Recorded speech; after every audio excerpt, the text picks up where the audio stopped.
इस कहानी में रूढ़िवाद मानव बुद्धि और मनुष्य की अपने आसपास की दुनिया को पूरी तरह से समझने की क्षमता के बारे में दिखाया गया है।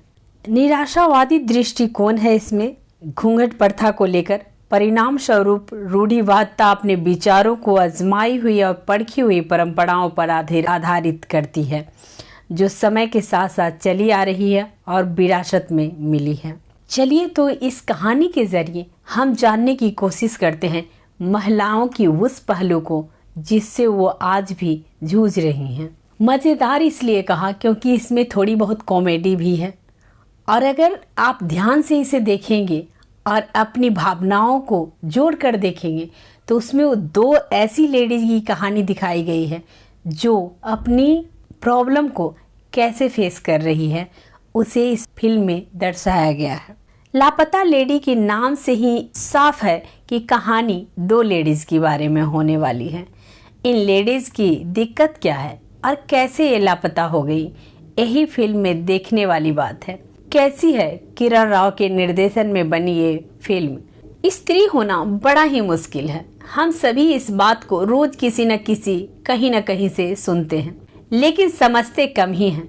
हजारों सालों से पीढ़ी दर पीढ़ी हमें ही सुना है कि औरत की पहचान उसके साथ के मर्द से होती है और वो अपने पति का नाम भी नहीं ले सकती, उसके कोई सपने नहीं हो सकते। एक स्त्री की सबसे बड़ी प्रॉब्लम है कि वो पढ़ लिख कर अपनी माँ बाप की गरीबी को मिटाने की जगह उसकी शादी कर दी जाती है। उसकी पसंद नापसंद कोई मायने नहीं रखती। आज भी बहुत सी छोटी जगहों पर ये होता है। डायरेक्टर किरण राव भी ऐसी ही किसी छोटे गांव में बसी दो औरत की कहानी लेकर आई हैं। लापता लेडी का असली लोकाचार महिला सशक्तिकरण और सामाजिक वर्जनों के इर्द गिर्द है। इसके संदेश में निहित है दो विपरीत महिला पात्र। भारतीय समाज में महिलाओं की देखभाल ज्ञान, ईमानदारी, प्रगतिशीलता, समानता, त्याग और ताकत को अपने आप में समाहित करते हैं। लापता लेडी की कहानी शुरू होती है फूल की विदाई से, जहां दीपक अपनी पत्नी को उसके गांव से लेकर अपने घर के लिए निकलता है। ट्रेन के जनरल डब्बे में दीपक की पत्नी फूल बदल जाती है। वो अपने साथ पुष्पा रानी नाम की लड़की को घर ले आता है।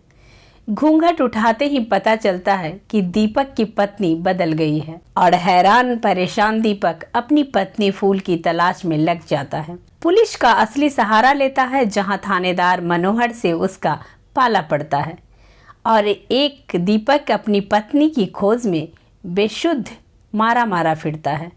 तो वहीं दूसरी ओर अपनी पहचान बदलकर उसके घर में रह रही पुष्पा रानी शक के दायरे में आ जाती है। वहीं दूसरी ओर लापता फूल अपनी जिंदगी एक रेलवे स्टेशन पर पति के इंतजार में बिताती है। फूल की तलाश के साथ साथ ही पुष्पा रानी की असल पहचान उजागर होती है और साथ ही बातों में महिलाओं से जुड़ी हुई कई समस्याओं का हल भी दिखाया गया है। फिल्म में दीपक का किरदार मुख्य है, जिसे स्पर्श ने दमदार तरीके से निभाया है। पत्नी को खोने का दर्द उसकी बात में झलकता है। शहरी परिवेश से दूर गांव के लड़के के रूप में दीपक पूरी कहानी में छा जाता है। दीपक की छवि इस तरीके की दिखाई गई है कि वो अपनी इमोशनल बयान करने में शर्म नहीं करता। वो रोता भी है, महिलाओं का सम्मान भी करता है और उसका प्यार भी सच्चा है। पुष्पा रानी के किरदार में प्रतिभा भी कम नहीं है।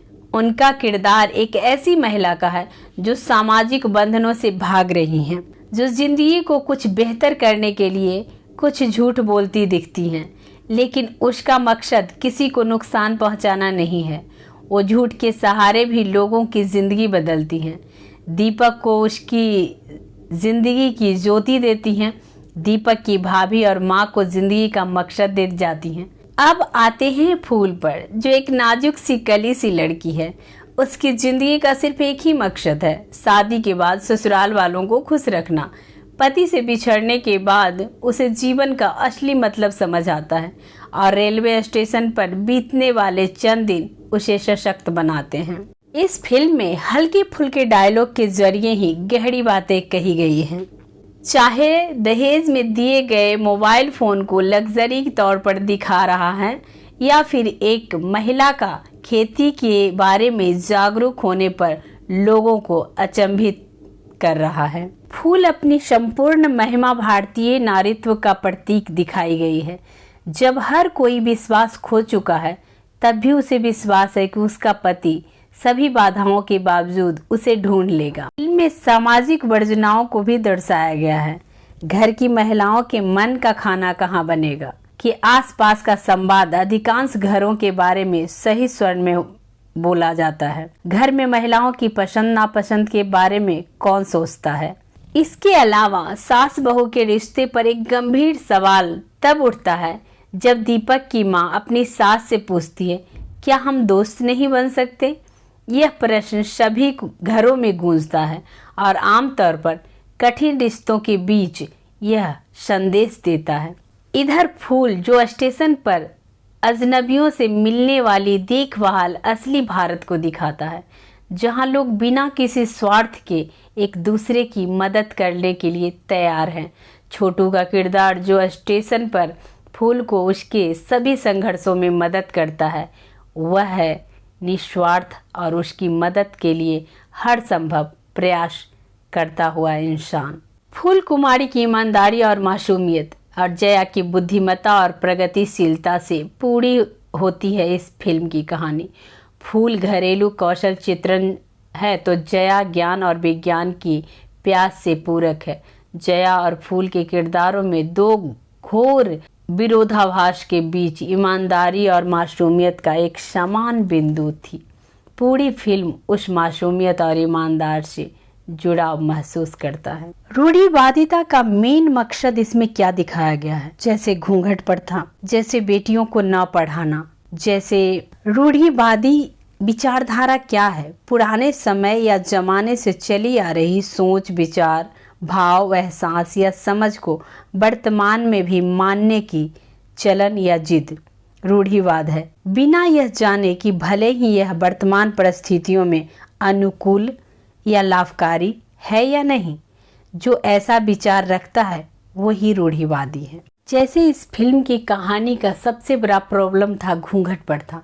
अगर दुल्हनें घूंघट में न होती तो वो लापता नहीं होती। घूंघट का चलन मध्यकाल से शुरू हुआ। जब मुगल भारत आए तो पुरुषों ने अपनी महिलाओं की उनकी सुरक्षा के लिए घूंघट प्रथा की थी। घूंघट में दिखने वाली महिलाओं को समाज सुशील, सभ्य और संस्कारी बहू और पत्नी कहता है। ऐसा समाज घूंघट को महिलाओं के चरित्र का प्रमाण मानता है, जो कि गलत है। शादी से पहले बेटियां घूंघट में नहीं होती तो क्या वो चरित्रवान नहीं होती। हर इंसान की पहचान उसके चेहरे से होती है, इसीलिए चेहरा ओपन ही होना चाहिए और शरीर ढका हुआ।